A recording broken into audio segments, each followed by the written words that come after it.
Greetings, friends and members of John Calvin Presbyterian Church. It's Holy Wednesday, and I have another segment from my podcast, Story Divine, from the Passion narrative of Mark for you this day, followed by a story prompt and a beautiful piece of music to share with you so that you might sing along. As a reminder, we will be having a Zoom Maundy Thursday communion service at 7 p.m. tomorrow, Thursday, April 9th. If you would like to join us, you can send me an email, revcasey@johncalvinpres.org, so that I can give you the Zoom information. Listen, this is the story of God for the people of God. "See," Jesus said, "my betrayer is at hand." And immediately, while he was still speaking, Judas, one of the 12, arrived. And with him there was a crowd with swords and clubs from the chief priests, the scribes, and the elders. Now the betrayer had given them a sign, saying, "The one who I will kiss is the man.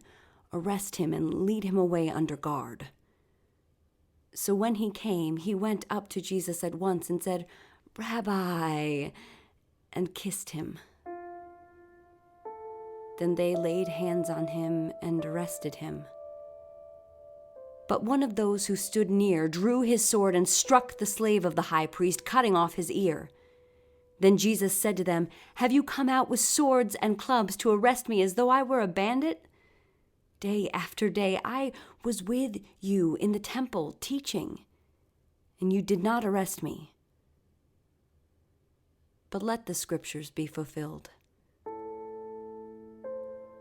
All of them deserted him and fled. A certain young man was following him, wearing nothing but a linen cloth. But they caught hold of him, but he left the linen cloth and ran off naked. They took Jesus to the high priest, and all the chief priests, the elders, and the scribes were assembled. Peter had followed him at a distance, right into the courtyard of the high priest. And he was sitting with the guards, warming himself at the fire. Now the chief priests and the whole council were looking for testimony against Jesus to put him to death. But they found none.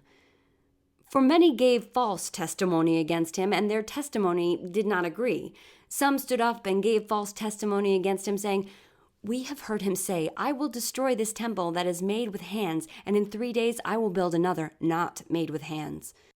But even on this point, their testimony did not agree." Then the high priest stood up before them and asked Jesus, "Have you no answer? What is it that they testify against you?" But Jesus was silent and did not answer.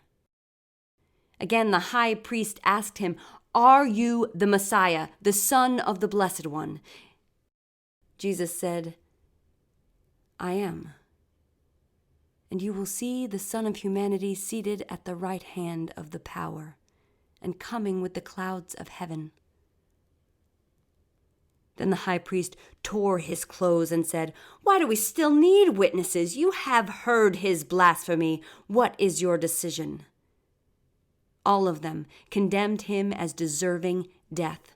Some began to spit on him, to blindfold him, and to strike him, saying to him, "Prophesy!"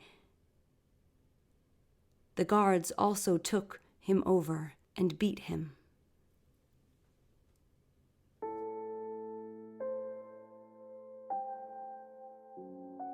That story was from the 14th chapter of Mark, the end of verse 42 through verse 65.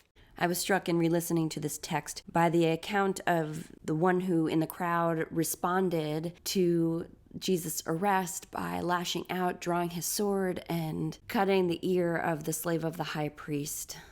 I was struck by it because I've been thinking a lot about what it means for everyone to be in their homes all the time, living with sort of a baseline level of anxiety and stress, unlike one that we have experienced. And some of us were living with anxiety and stress already, so now we're accumulating that anxiety and stress. And for some, we all have there are varied responses to stress, but one of the responses that many default to is anger. That when we are afraid, we lash out for a sense of control. I think that part of the way that we counter that impulse in us is by naming what it is that we fear. So today, I invite you to name your fears to God and to ask for God's presence with you in that fearful place. In the Mr. Rogers movie that we saw as a church a number of months ago, Mr. Rogers' character sitting by the bedside of a man who is dying says, "If it's mentionable, it's manageable." And I believe in naming the fears of this season, we will be able to better manage our own response to it. So lift up your fears to God. God will hold you in them. I am grateful today for the gifts of my friend and colleague, the Reverend Adele Crawford, who will now share her setting of a passage from Isaiah that tells us to not be afraid because God has redeemed us and we are God's. So whatever your fears, whatever grief you carry about the ways that you've reacted to those fears, whatever hardships you bear because of the reaction of others to their own fear, may you have some sense of God's peace on this day. Thank you once again for joining me this Holy Week. Amen. Hello, friends. Several years ago, I set the words of Isaiah 43, verse 1 to a very simple refrain. The words are, "Do not fear. I have redeemed you. I have called you by name. You are mine." I'll sing it for you, and I invite you to use this as you see fit in these days. Do not fear. I have redeemed you. I have called you by name. You are mine. Will you sing with me? Do not fear. Do not fear. I have redeemed you. I have redeemed you. I have called you by name. I have called you by name. You are mine. You are mine. Do not fear. Do not fear. I have redeemed you. I have called you by name. You are mine. Do not fear. I have redeemed you. I have called you by name. You are mine.